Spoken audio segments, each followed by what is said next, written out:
So in today's episode, we have a couple romance anime with massive world-changing anomalies that on the surface are very different, but are actually very similar. So we're not so different after all.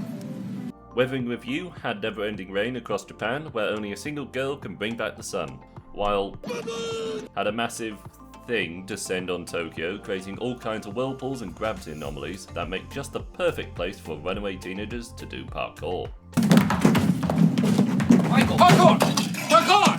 While that sounds like a striking difference, the plots are actually quite similar. A mysterious water type of threat hangs over Tokyo, a friendly girl with mysterious abilities with a direct connection to the threat falls in love with a runaway boy. They hang out for a bit doing a bunch of comedic stuff till she offers herself up to stop the threat, which prompts all the good characters to race to get her back. Though one fails and the other succeeds, they both end on an overly cheerful note that blatantly glosses over the sheer carnage that would immediately unfold across the entire world.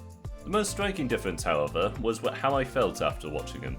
After I finished Weathering with You, I felt taken aback by the choices made, but you know, I kinda liked it.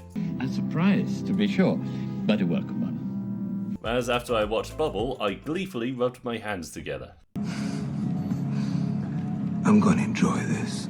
So many problems with it, I hardly know where to start. Well, I suppose it should be the giant bubble thing, since it's pretty central to the story. So you'd think it would go out of its way to explain what it is and how it works. But no. The film never explains why it arrived, why it did what it did, or even what it is. I mean, we aren't even told whether each of these bubbles are sentient or if it's only the girl. What the hell is this thing? I mean, it was being studied by a couple scientists and they could have explained, experimented, or at least theorized how the thing works and what it intends. Instead, they're the most irresponsible and unconstructive people I have ever seen. So to even call them scientists, rather than a couple buffoons randomly picked off the street, is an insult to every kind of research there is.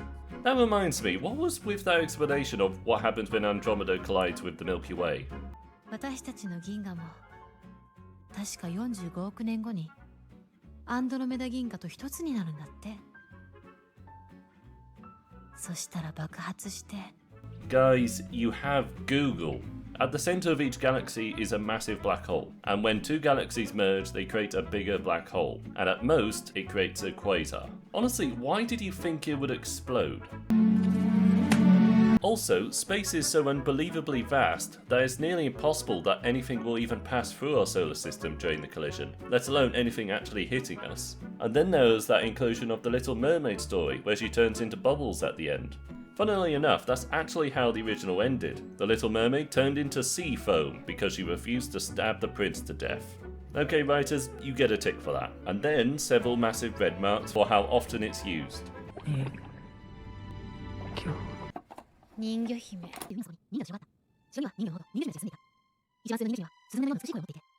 王子様。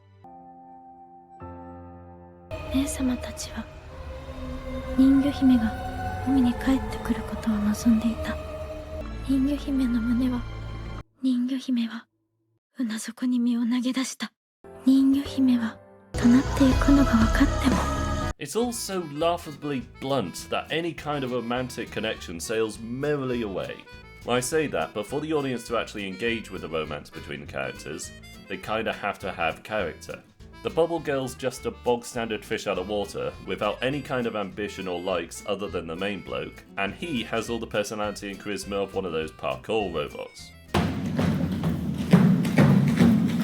Compare this with Weathering with You, where both kids are so vibrant and full of personality. They joke, they argue, they cry, they help each other, and most importantly, you see their relationship grow. Neither immediately falls in love with one another, instead it's gradual and personal.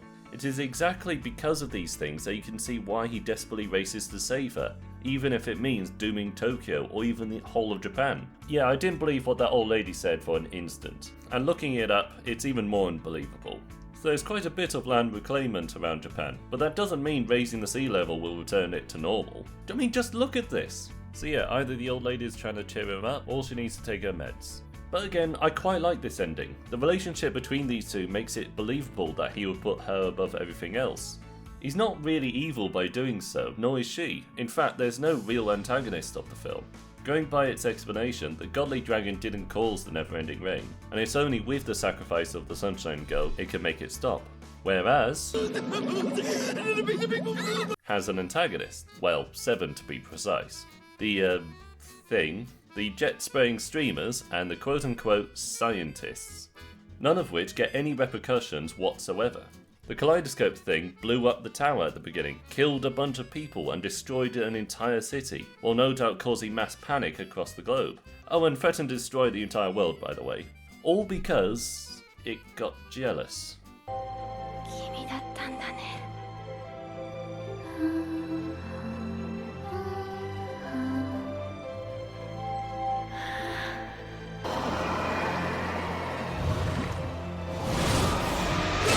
So glad to see that thing left safe and sound. The parkour streamers literally kidnapped and endangered a woman to bait the hero team into a far deadlier parkour race, all to get views. Glad to see they not only got away with that, but they made a ton of money doing so. The scientist bloke organised the parkour races with these young runaway children for extremely dangerous courses with no regard to safety. I mean, they don't even wear helmets as they navigate these collapsing buildings. Also forcing the kids to compete even violently by awarding food, fuel and water to only the victor. You know, the stuff they kinda need to survive. Happy Hunger Game, and may the odds be ever in your favor. All just cause he's bored, I guess. Because studying this insane anomaly for the betterment of mankind is just not thrilling enough for him. And then there's the scientist lady for not calling the police to rescue these kids and having this maniac arrested. It's really my sister who did all this. I mean, this wasn't even my idea. Since when is complicity a crime? Exactly. I'll leave it up to you to decide which is the worst out of these lot, but suffice to say, seeing none of them face any kind of punishment for their abhorrent actions is baffling. The closest equivalent in Weathering with You would be that guy who works at a brothel, who tries to encourage minors to work there, but at least he will get arrested. I mean, there's actual video footage of him beating a kid and coercing another into prostitution. Then there's this guy who, granted, is utterly irresponsible. He takes in a runaway child and underpays him for his work, but you'll never actually endanger him. In fact, he risks arrest and losing custody of his daughter, all to save him from serious consequences. At his core, he is a good person. Ultimately, the struggles and hardships the characters go through in Weathering with You actually had impact, while absolutely nothing can be said of Bubble. When Sunshine Girl sacrificed herself, I actually thought that would be the end of the film, and it would end on a bittersweet moment where each of the main characters mourn her in bright sunshine. Whereas, when Slime Girl sacrificed herself, 私は私になれた。これが人の心。 Boy, you guys are not sucking me into the story at all. I'm just telling you for your own benefit. I'm very aware that I'm watching a play right now. again, it's down to the characters having all the depth of a paddling pool and all the emotion of a piece of wood hopping about. In short, romance lives and dies on the personalities, depth and ambitions of the characters, and without them it becomes across shallow and pointless. And now, what would happen after the events of these films?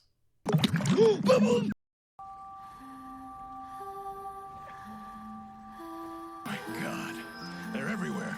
Widespread panic has gripped the countryside as thousands have taken to the streets. The Bible calls this day Armageddon.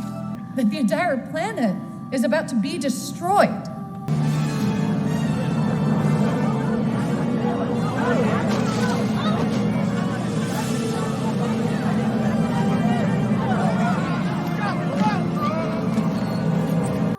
Take the bloody shot!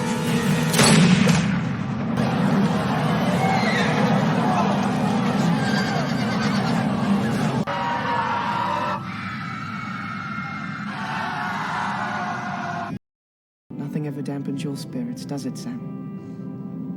Those rain clouds, why?